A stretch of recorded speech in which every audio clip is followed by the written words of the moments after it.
श्री हरिदास जी,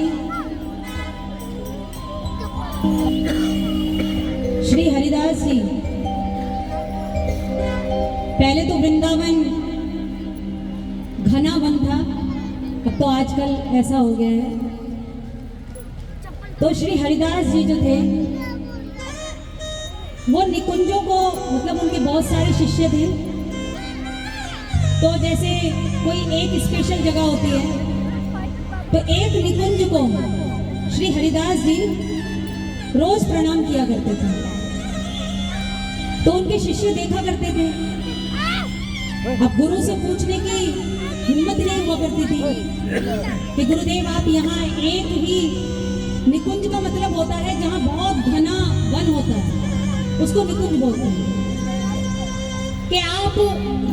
तो एक बार श्री विठल विपुल देव जी ने श्री हरिदास जी से आखिर पूछ ही लिया कि गुरुदेव आप यहाँ पर किसको प्रणाम करते हैं? आप शाम शाम का भजन करते हैं, पर आप इन निकुंजों को प्रणाम क्यों करते हैं?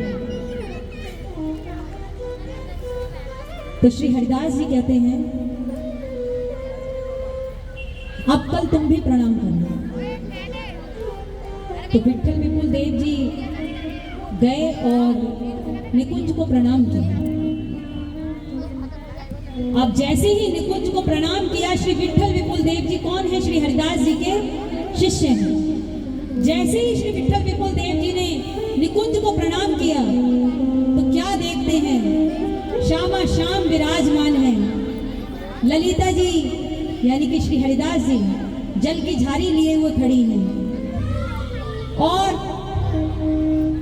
बहुत सुंदर, कोई पंखा कर रहा है, कोई श्री कृष्ण श्री किशोरी जी को पान पवा रहा है, बहुत सेवा हो रही है वहां पर, बहुत सुंदर। इतने में जो भी सब देखा, श्री विठल विपुल देव जी ने अचानक से गायब हो गया। श्री विठल विपुल देव जी कहते ये क्या था जो मैंने अभी देखा? हमें भी ऐसा लगता है कि क्या हो गया एकदम, हमने अभी कुछ देखा पर पता नहीं सपना था क्या था। वो श्री हरिदास जी के पास फिर जाते हैं, कहते हैं गुरुदेव आपने मुझे कहा था कि निकुंज को प्रणाम करना, मैंने जैसे ही प्रणाम किया वहां पर मुझे कुछ अलग सा ही दिखाई दिया, वहां पर आप भी थे। श्री हरिदास जी कहते हैं विठल विपुल अब दोबारा जाओ। जैसे ही श्री विठल विपुल देव जी फिर दोबारा गए, तो क्या देखते हैं? जो सपना लग रहा था, अब उसमें विठल विपुल देव जी भीतर जाने लगे। वही दृश्य, शामा शाम की सेवा हो रही है, शामा शाम गलबैया दिए एक दूसरे के पास बैठे हैं। श्री श्याम श्री किशोरी जी के चरण चाप रहे हैं। इतना सुंदर दृश्य देखा। इतने में क्या हुआ? श्री विठल विपुल देव जी को किशोरी जी न दिखाई दी। किशोरी जी ओझल होने लगे। अब दौड़े दौड़े श्री हरिदास जी के पास फिर गए। गुरुदेव मैंने अभी शामा शाम को देखा, क्या ऐसा नहीं हो सकता कि जो मैंने शामा शाम देखे वो जगत के लिए भी प्रकट होकर उनको भी दर्शन दे? श्री हरिदास जी कहते हैं ये इतना आसान नहीं है प्यारे, तुम तो भक्ति करते हो इसलिए तुम्हें दिखाई दे गए, पर ये सबको नहीं दिखाई दे सकते। श्री विठल विपुल देव जी श्री हरिदास जी के पीछे ही पड़ गए। नहीं गुरुदेव, शामा शाम को प्रकट करना आवश्यक है, लोगों के कष्ट कटेंगे, लोग भक्ति से जुड़ेंगे।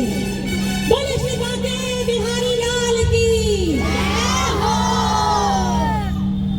जब ये याचना श्री विठल विपुल देव जी से श्री हरिदास जी ने सुनी, तो मानो जैसे इन्हीं शब्दों में श्री हरिदास जी ने शामा शाम से गुहार लगाई हो कि प्रभु प्रकट हो जाओ। अब सारी मेहनत किसकी है? गुरुदेव की। श्रेय किसको मिलेगा? शिष्य को। विट्ठल विपुल देव जी की बात सुनकर श्री हरिदास जी एक कोने में बैठ गए जाकर। श्री हरिदास जी को कोई टेंशन नहीं है, उनको तो साक्षात दिखते हैं, वो श्री ललिता जी का अवतार है। पर श्री हरिदास जी ने हम सब के लिए बिहारी जी को प्रकट किया और क्या क्या कहा, क्योंकि बिहारी जी इतनी जल्दी प्रकट होने वाले नहीं हैं, वो तो एक अंतरंग लीला है।